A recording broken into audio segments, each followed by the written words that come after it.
kekuasaan ini, binatang yang keluar dari dalam laut ini, yang mendapatkan kekuasaan dari naga. Mereka yang kena malapetaka itu, mereka namanya tidak tertulis dalam kitab kehidupan anak domba, yaitu Yesus Kristus. Sangat disayangkan saudara yang kasih. Sekalipun orang-orang itu menyatakan bahwa Yesus itu Tuhan mereka, tetapi kalau mereka tunduk taat kepada produk hukum dari kekuasaan ini, itu artinya menyembah setan.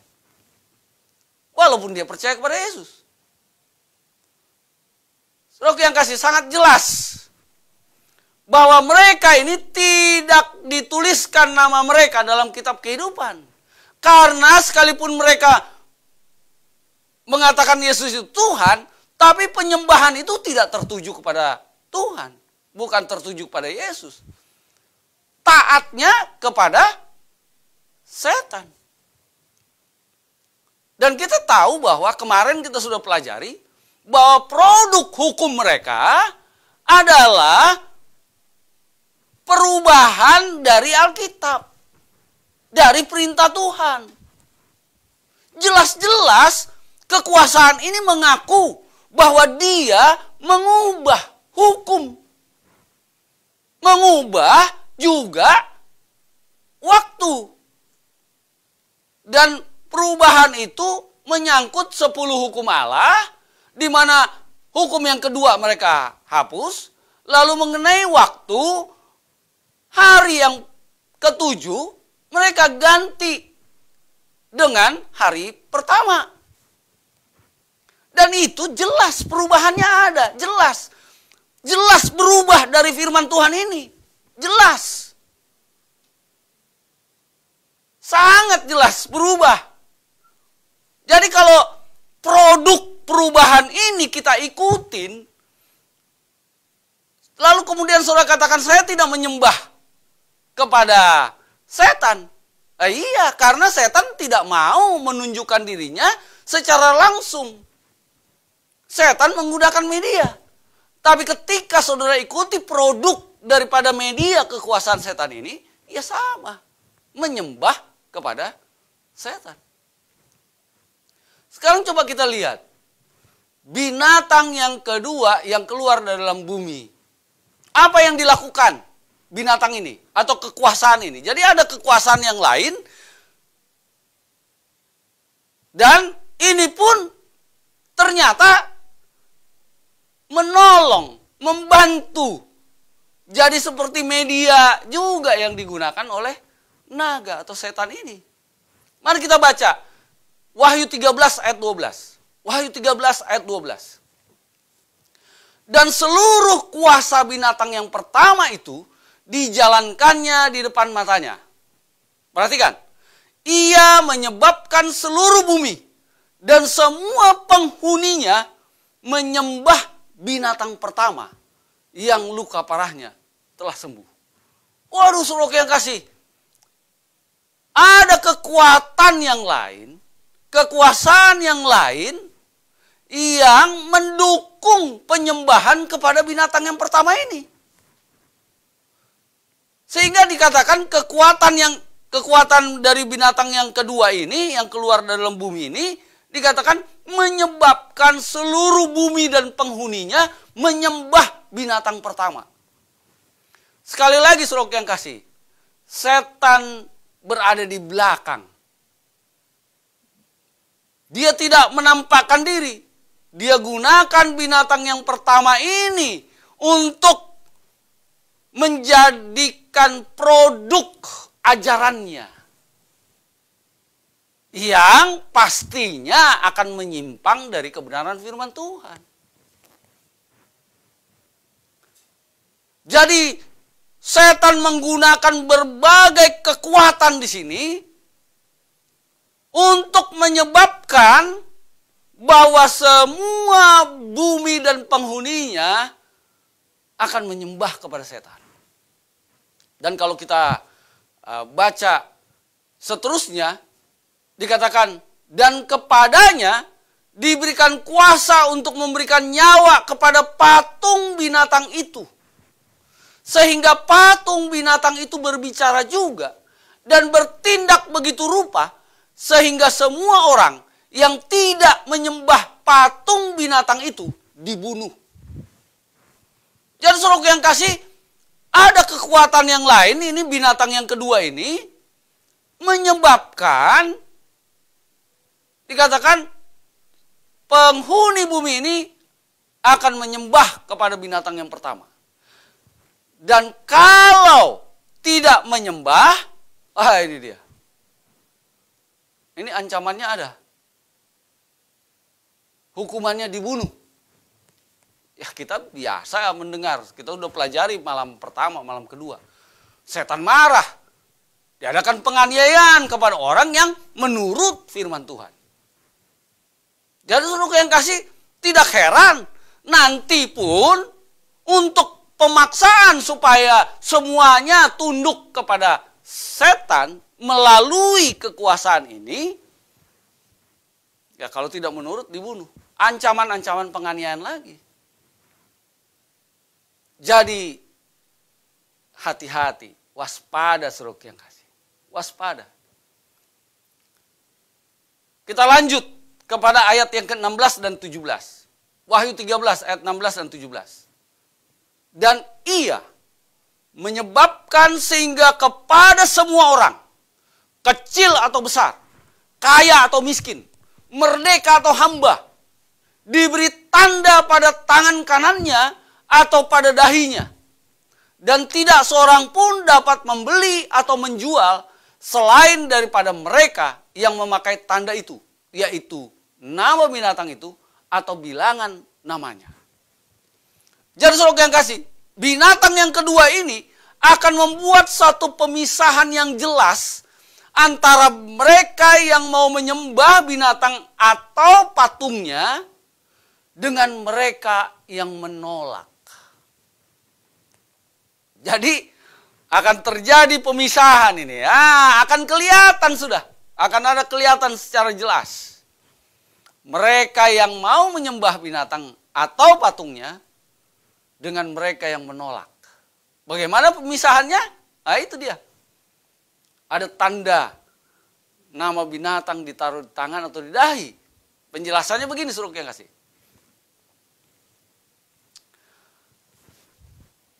Akan terlihat yang mau menyembah binatang atau patungnya itu, dikatakan mereka boleh menjual dan membeli.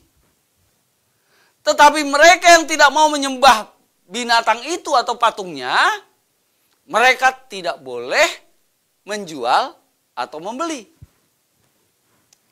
Nanti akan terlihat saudara yang kasih. Siapa-siapa yang tetap memelihara firman Tuhan akan dapat ancaman terlebih dahulu. Tidak boleh menjual, tidak boleh membeli. Ya, itu masih bisa diatasi. Sama seperti umat Tuhan zaman dahulu kala. Mereka harus pergi ke pegunungan-pegunungan. Ya, pergi lagi ke pegunungan. Tidak perlu menjual, tidak perlu membeli. Mereka bisa hasilkan produk untuk makanan mereka sendiri. Tetapi lama-kelamaan, saudara yang kasih, karena ada wabah-wabah malapetaka-malapetaka, akhirnya mereka katakan, oh ini karena kita tidak bersatu ini. Ada orang nih yang nggak mau ikut serta. Ya dituduhkanlah kepada mereka yang tidak mengikut produk daripada binatang pertama ini, yang di belakangnya adalah setan. Ya karena mereka tidak mau mengikuti, dianggaplah ini penyebab dari malapetaka. Jadi supaya kita terbebas dari malapetaka ini, bunuh. Perintah bunuh. Saudara yang kasih, mereka mengharapkan bahwa semua orang akan menyembah binatang itu ataupun patung binatangnya. Tetapi ternyata tetap ada yang tidak mau menyembah. Disitulah akan diberikan perintah bunuh. Jadi saudara yang kasih, sepertinya mereka akan mendapatkan kemudahan bila menyembah binatang itu ataupun menyembah patungnya. Tetapi firman Tuhan dengan jelas dan tegas menceritakan kepada mereka, kepada kita, justru kepada mereka lah ditujukan malapetaka. Dan 6 malapetaka itu sudah terjadi. Dan itu terjadi kepada mereka. Tidak terjadi kepada mereka yang mengikuti firman Tuhan. Pertanyaan berikutnya adalah, apakah setelah mengalami malapetaka ini, maka mereka akan bertobat? Ya, sudah ada nih malapetaka terjadi, apakah mereka akan bertobat? Mereka lihat loh, yang tidak mau menyembah patung binatang, tidak mau menyembah binatang itu, nggak kena malapetaka. Tapi kami kena malapetaka. Apakah itu membuat mereka bertobat?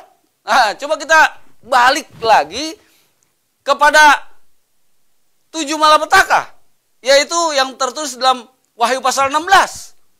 Mari kita lihat Wahyu pasal 16, ayatnya yang ke-9. Wahyu 16 ayat 9. Dan manusia dihanguskan oleh panas api yang dahsyat. Dan mereka menghujat nama Allah yang berkuasa atas malapetaka-malapetaka itu. Dan mereka tidak bertobat untuk memuliakan Dia. Mereka tidak bertobat. Malah semakin menghujat Allah. Ayat yang ke-11. Wahyu 16 ayat yang ke-11. Dan mereka menghujat Allah yang di sorga karena kesakitan dan karena bisul mereka. Tetapi mereka tidak bertobat dari perbuatan-perbuatan mereka. Saudara yang kasih, mereka tidak bertobat. Mereka malah menghujat Allah. Jadi karena mereka tidak bertobat dan malah menghujat Allah, mereka berencana justru melawan Allah. Dan inilah yang dikatakan mereka kemudian mengadakan suatu rencana peperangan besar. Mereka rapat, mereka berkumpul, mereka dikumpulkan dalam satu tempat yang disebut Harmagedon. Jadi mereka bukannya bertobat, tetapi mengumpulkan raja-raja di seluruh dunia ini untuk melawan Allah.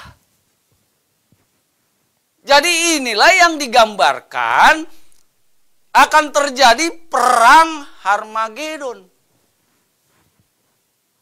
Perang pemberontakan untuk melawan Allah.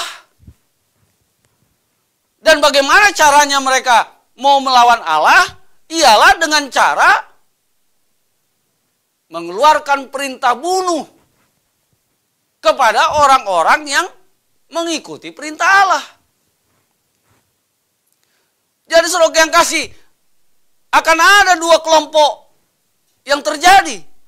Kelompok yang percaya kepada firman Tuhan karena mereka membeli dan menjual, mereka akan berada di pegunungan-pegunungan. Dan kelompok yang lain, mereka di belahan yang lain, di perkotaan dan lain sebagainya, bisa menjual membeli, bisa bertransaksi dan kelihatannya hidup mereka jadi mudah, tapi wabah malapetaka terus terjadi kepada mereka. Dan mereka tuduhkan itu kepada kelompok yang percaya kepada Allah. Padahal mereka menyangka mereka sedang menyembah kepada Allah. Saudara yang kasih, jelas kalau kita tunduk kepada Allah, turuti firman Tuhan. Turuti firman Tuhan. Kalau ada produk pengajaran, walaupun pakai Alkitab, tapi ada sebagian ajarannya yang sudah berubah, jangan turuti itu. Karena perubahan itu jelas di belakangnya adalah setan.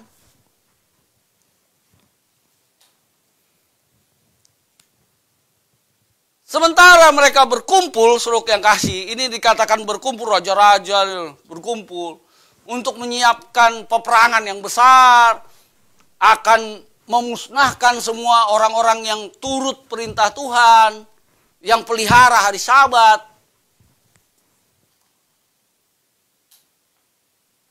Mereka sudah menyatakan, siap, kita berperang, kita lawan Allah, kita musnahkan itu orang-orang yang menuruti perintah Allah. Ingat, ini sudah malapetaka yang ke-6.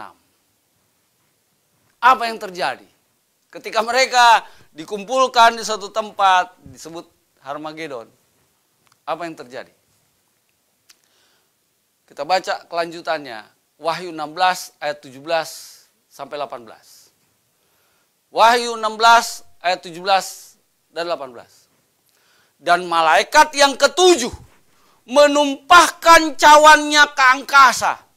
Dan dari dalam bait suci kedengaranlah suara yang nyaring dari tahta itu. Katanya, sudah terlaksana. Saudara yang kasih, kenapa disinggung bait suci di sini? Yesus sekarang ini sedang menjadi imam besar. Itu pelajaran tersendiri. Bila saudara mau belajar firman Tuhan, sekali lagi hubungi kami panitia KKR. Kita akan belajar mengulas, saudara yang kasih. Sedetail-detailnya kita akan buka rancangan-rancangan setan. Apa yang akan terjadi di kemudian hari dan bagaimana cara-cara setan menyesatkan dunia ini. Dan tuntunannya supaya kita tidak tersesat adalah belajar firman Tuhan. Dan kalau Yesus sudah menyelesaikan tugasnya sebagai imam besar, sebagai pembela kita dalam masa pengadilan, penghakiman, maka kalau sudah selesai, dia akan katakan, sudah terlaksana, sudah selesai. Dia siap untuk turun ke dunia ini. Itulah yang disebut dengan kedatangan Yesus yang kedua kali. Kedatangan Yesus yang kedua kali. Dan apa yang terjadi di bumi ini ketika Yesus datang kedua kali? Ayat 18 katakan. Maka memancarlah kilat dan menderulah bunyi guru. Dan terjadilah gempa bumi yang dahsyat seperti yang belum pernah terjadi sejak manusia ada di atas bumi. Begitu hebatnya gempa bumi itu. Saudara yang kasih, inilah gambaran ketika Yesus datang kedua kali. Lebih jelasnya lagi, saudara yang kasih, kita buka Wahyu 6 ayat 14 sampai 17. Wahyu 6 ayat 14 sampai 17. Maka menyusutlah langit bagaikan gulungan kitab yang digulung, dan tergeserlah gunung-gunung dan pulau-pulau dari tempatnya. Ayat 15. Dan raja-raja di bumi, dan pembesar-pembesar, serta perwira-perwira, dan orang-orang kaya, serta orang-orang berkuasa, dan semua budak, serta orang merdeka, bersembunyi ke dalam gua-gua dan celah-celah batu karang di gunung. Dan mereka berkata kepada gunung-gunung dan kepada batu-batu karang itu, runtuhlah menimpa kami dan sembunyikanlah kami terhadap Dia yang duduk di atas tahta dan terhadap murka anak domba itu. Sebab sudah tiba hari besar murka mereka, dan siapakah yang dapat bertahan? Saudara yang kasih, raja-raja berkumpul, orang-orang berkuasa berkumpul. Yang disebut dalam suatu tempat, tempat itu dinamakan Harmagedon. Berencana untuk berperang, peperangan yang besar. Mereka akan membunuh semua pengikut-pengikut setia Yesus Kristus. Mereka menghujat Allah oleh karena adanya malapetaka-malapetaka yang terjadi menimpa mereka. Tapi ketika mereka bersiap untuk berperang, malapetaka yang ketujuh datang. Itulah bagaimana Yesus datang kedua kali. Dengan seluruh kemuliaannya. Saudara yang kasih, bagaimana mereka bisa berhadapan dengan Yesus? Mereka tidak tahan terhadap kemuliaannya.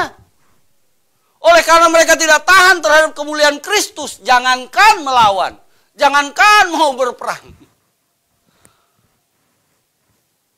Saudara yang kasih, akhirnya mereka meminta supaya batu-batu itu menimpa diri mereka. Lebih sakit rasanya, lebih menyiksa rasanya bila mereka memandang cahaya kemuliaan Tuhan. Lebih baiklah mereka itu ditimpa batu saja daripada melihat cahaya kemuliaan Allah. Apakah perang itu terjadi? Bagaimana kita katakan terjadi? Kalau saat mereka buat rencana melawan Allah, bencana yang begitu dahsyat datang menimpa mereka.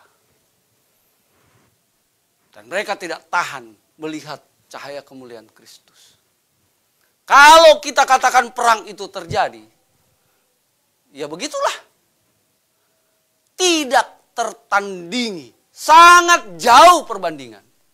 Saudara yang kasih, ketika Allah kelihatannya sekarang ini berdiam diri, tidak menampakkan kemuliaannya, kelihatannya bahwa umat-umat Tuhan itu seperti domba yang digiring untuk disembelih, pasrah begitu saja.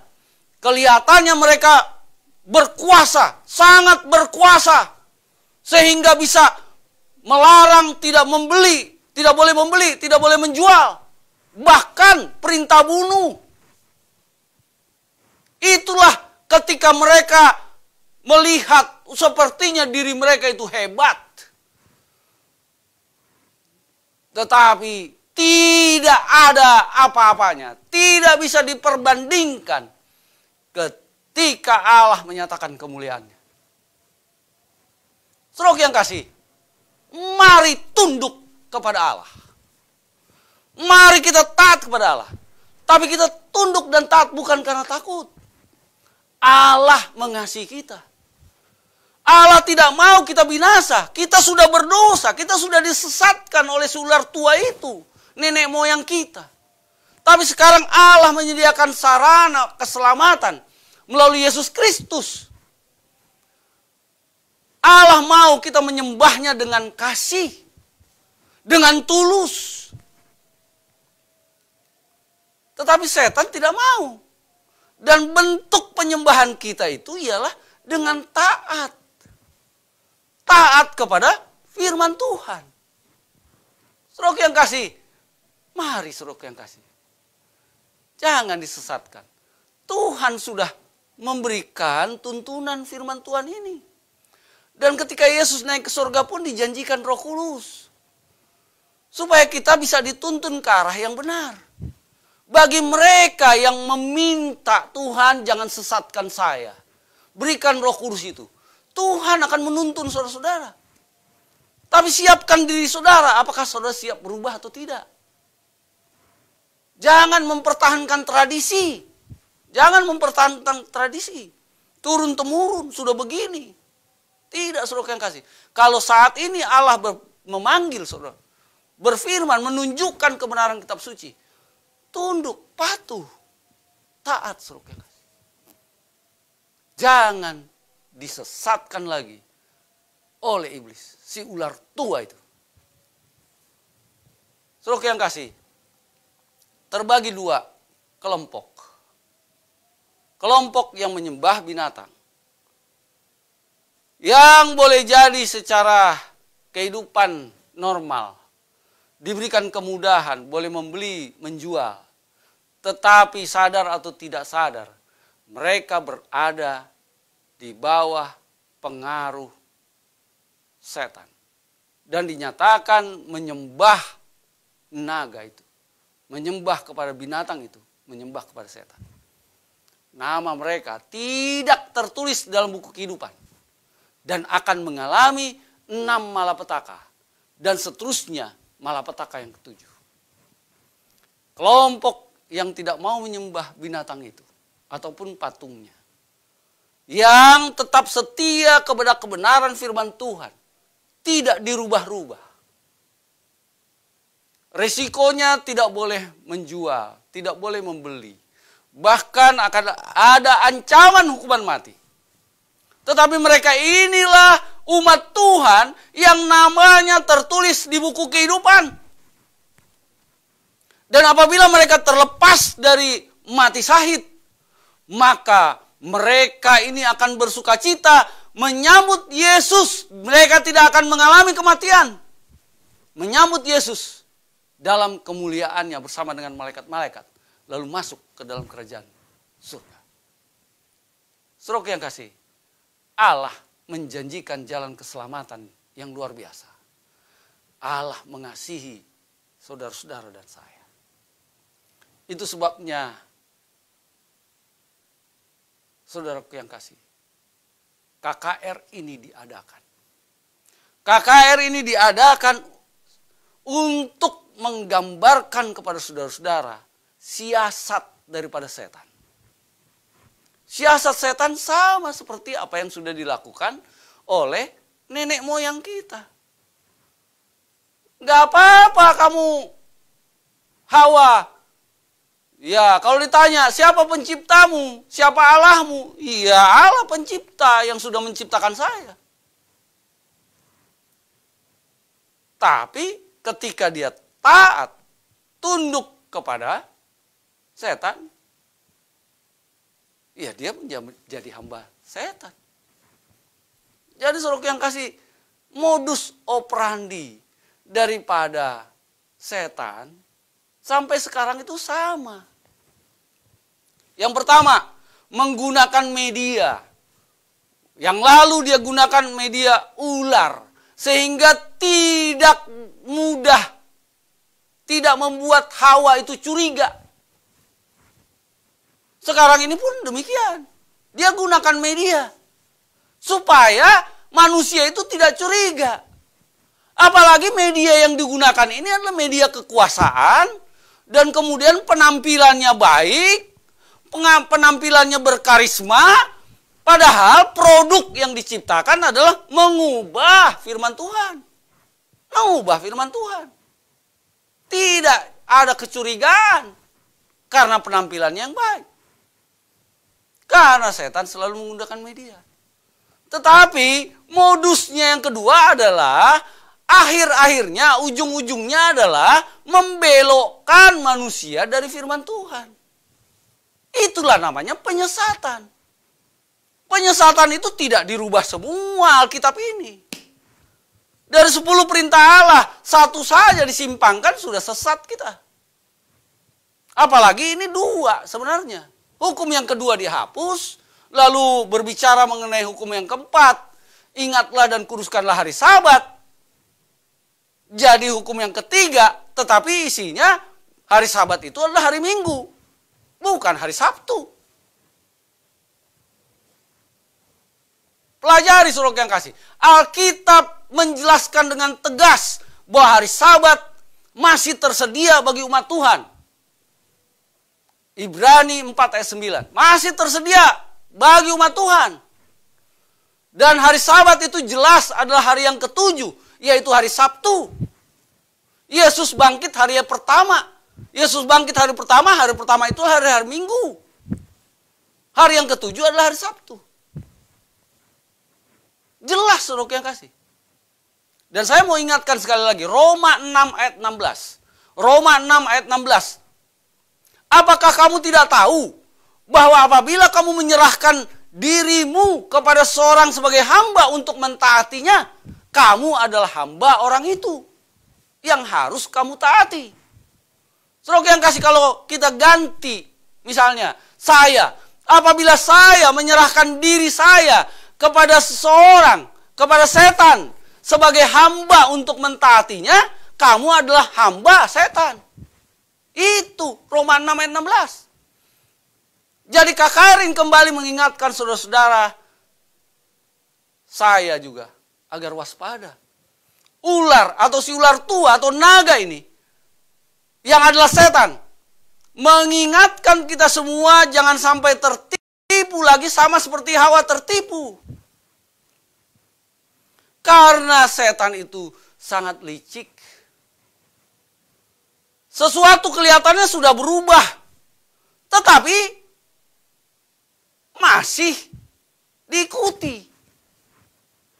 Sudah berubah dari firman Tuhan, masih diikuti. Mari saudara yang kasih, kembalilah kepada firman Tuhan yang asli. Tidak dirubah.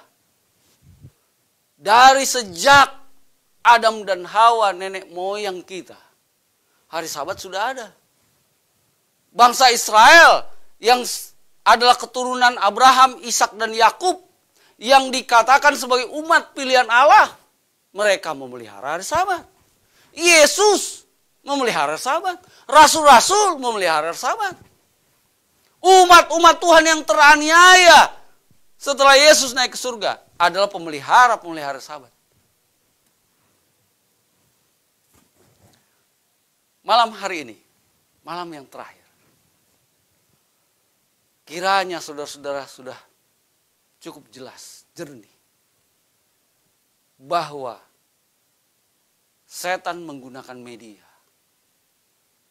untuk mengelabui kita, manusia. Dan media yang digunakan yang membuat manusia tidak curiga. Tetapi ketika penyimpangan itu terjadi, saudara jelas lihat penyimpangan itu. Karena tujuan utama sekali lagi adalah untuk membelokkan kebenaran firman Tuhan. Malam hari ini saya memanggil saudara. Ya, mungkin bukan saya yang memanggil. Saya hanyalah media yang digunakan oleh Yesus. Yesuslah yang memanggil melalui kebenaran firman Tuhan yang kita sudah pelajari malam hari ini. Turutilah perintah Tuhan. Yesus sudah mati untuk saudara-saudara dan saya. Taatlah kepadanya. Menyembahlah kepadanya.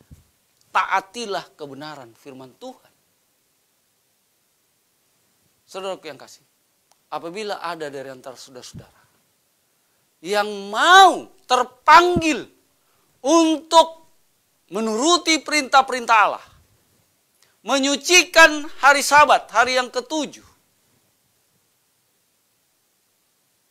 saya mengajak saudara-saudara, mungkin di tempat saudara-saudara, berdirilah. Mungkin saya sekarang ini tidak bisa melihat saudara-saudara berdiri atau tidak. Tetapi saudara yang kasih, Roh Kudus itu berbicara di hati saudara. Dan Roh Kudus melihat saudara. Tuhan melihat saudara-saudara. Berdirilah saudara. Jangan ragu-ragu. Karena di dalam keraguan-raguan itu setan juga akan bekerja. Hardik setan itu. Saya adalah pengikut Yesus. Yesus sudah mati bagi saya. Saya akan turuti perintah-perintahnya. Berdiri saudara. Berdiri. Dan kemudian saudara yang kasih, apabila saudara sudah berdiri, Tuhan melihat saudara, memberkati saudara-saudara. Dan apabila saudara-saudara menyatakan diri mau dibaptiskan, Tuhan akan menerima saudara untuk dipersatukan dengan tubuh Kristus melalui baptisan, saudara menyatakan diri percaya kepada Yesus. Ya tentu saja, Yesus tidak akan membaptiskan langsung saudara-saudara. Menggunakan media kami sebagai hamba-hambanya, para pendeta. Kami siap melayani saudara-saudara yang ingin dibaptiskan. Itu sebabnya kami panitia perlu tahu siapakah dari antara saudara-saudara yang mau dibaptiskan. Ketika saudara-saudara sudah menyatakan diri bersedia menuruti perintah Tuhan dan berdiri, sekarang saudara yang kasih, nyatakan supaya kami panitia tahu di komentar Zoom ataupun Facebook ataupun YouTube, supaya kami tahu, atau saudara bisa hubungi pendeta, hubungi panitia KKR, saya mau dibaptis. Saudaraku yang kasih, jangan tunda. Nanti saya hubunginya besok saja. Jangan, saudara. Selesai KKR ini, atau saat ini juga saudara boleh menulis di komentar saudara, nyatakan saya mau dibaptis.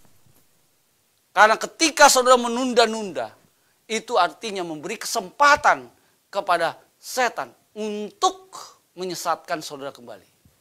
Jadi ambil keputusan segera, sementara Roh Kudus Tuhan itu menggerakkan hati saudara. Ambil keputusan segera. Saya mau berdoa untuk saudara-saudara. Mari kita tunduk kepala dan berdoa. Bapa kami yang bersemayam dalam kerajaan surga, kami sudah mendengarkan kabaran firman Tuhan. Jangan sesatkan kami Tuhan. Kiranya Roh Kudus Tuhan menuntun bahwa inilah pekabaran dari Tuhan. Bahwa inilah tuntunan Roh Kudus Tuhan. Kami dapat memahami, mengerti bahwa modus operandi daripada setan adalah menggunakan media. Media ini yang mungkin kelihatan baik, indah, tetapi mulai menyesatkan karena membelokkan kami dari kebenaran firman Tuhan. Saat ini kami berdiri ya Tuhan. Kami mau menuruti perintah-perintah-Mu. Berkatilah saudara-saudara kami yang sudah berdiri ya Tuhan. Berkati mereka ya Tuhan. Dia sudah menyerahkan hatinya sepenuhnya kepada Tuhan. Kuasai hatinya ya Tuhan. Usir segala setan-setan yang membujuk hati mereka. Karena mereka sudah berdiri. Mereka sudah menyatakan diri dimenangkan oleh Kristus. Kuasai hati dan pikirannya Tuhan. Dan berkenanlah memberkati mereka. Dengarlah segala seru doa mereka ya Tuhan. Kebutuhan-kebutuhan mereka kiranya Tuhan penuhi, kabulkan. Karena mereka sudah menjadi anak-anak Allah. Dan terlebih ya Tuhan, apabila ada yang sudah berkomitmen mau dibaptiskan, Tuhan, mereka mau mengamalkan diri mereka, dipersatukan dengan Kristus. Mereka tidak mau masih terpisah dengan Kristus sehingga bisa ditarik oleh setan. Ya Tuhan, menangkan mereka juga ya Tuhan. Biarlah tekad mereka akan Tuhan meteraikan sampai kepada kolam baptisan atau air di mana bisa dibaptiskan. Ketika mereka keluar dari dalam air, sama seperti Yesus ketika dibaptiskan keluar dari dalam air, akan ada suara dari sorga menyatakan bahwa ini adalah anakku yang kukasihi. Tuhan, terimalah mereka, tuntun mereka terus sampai keluar dari air setelah baptisan. Dan nyatakanlah mereka sebagai anak-anak-Mu, sebagai milik-Mu ya Tuhan. Dan karena mereka anak-anak-Mu, peliharalah ya Tuhan, berdasarkan kekayaan-Mu, karena Engkau adalah pemilik dunia ini. Dengarlah segala seru doa mereka. Kabulkan kebutuhan-kebutuhan mereka. Sehingga mereka tetap bersuka cita ketika mereka memenangkan Yesus di hati mereka. Terima kasih karena pertemuan yang indah selama 3 malam ini. Kiranya nama Tuhanlah yang kami muliakan. Dan Tuhan kiranya berkenan memberkati kami semuanya yang sudah mendengarkan pekabaran ini. Tetaplah ya Tuhan, dorong hati kami untuk menuruti setiap kebenaran firman Tuhan. Di dalam nama Yesus kami berdoa. Amin.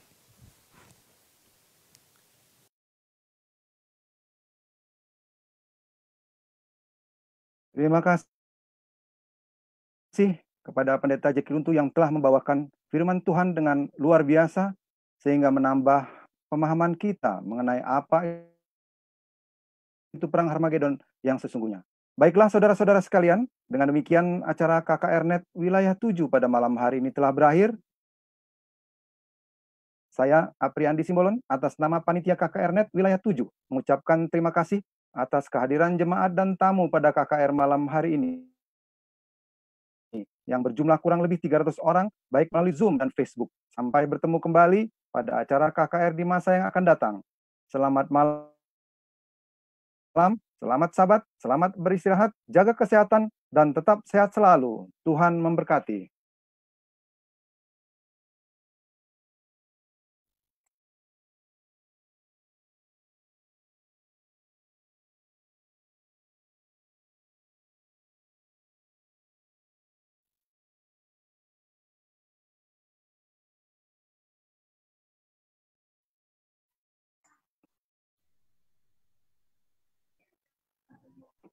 Music host.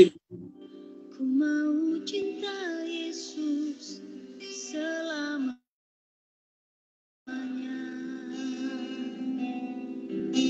Ku mau cinta Yesus selamanya.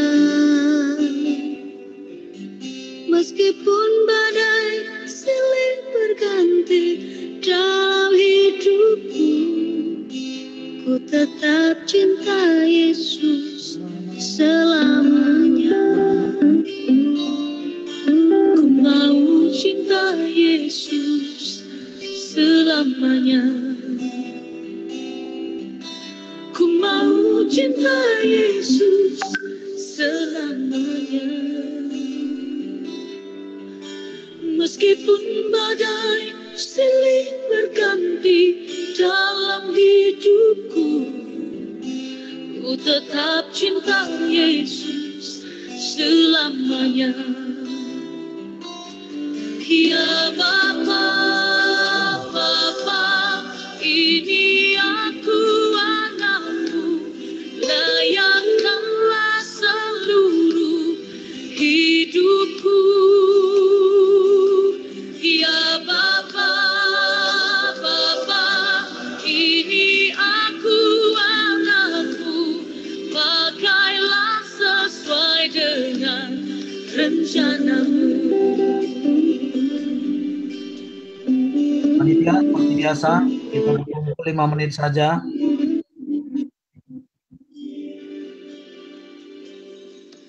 Ku mau cinta Yesus selamanya. Ku mau cinta Yesus selamanya. Meskipun badai silih berganti dalam hidupku, ku tetap cinta Yesus selamanya. Ya Bapa, Bapa, ini aku anakmu, layakkanlah seluruh hidupku. Ya Bapa, Bapa, ini aku anakmu, pakailah sesuai dengan rencanamu. Ya Bapa, Bapa, ini aku anakmu, layakkanlah seluruh hidupku. Ya Bapa, Bapa, ini aku anakmu, pakailah sesuai rencanamu.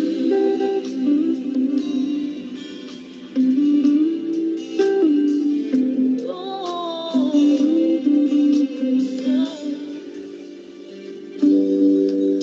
ku mau cinta Yesus selamanya.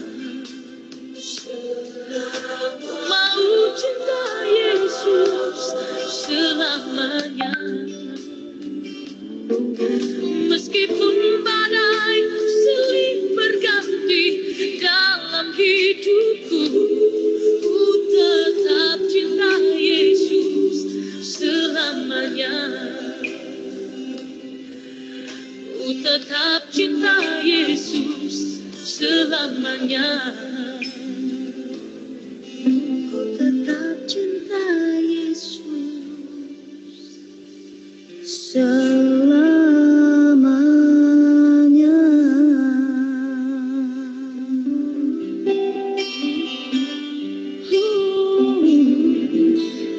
Sampai selamanya.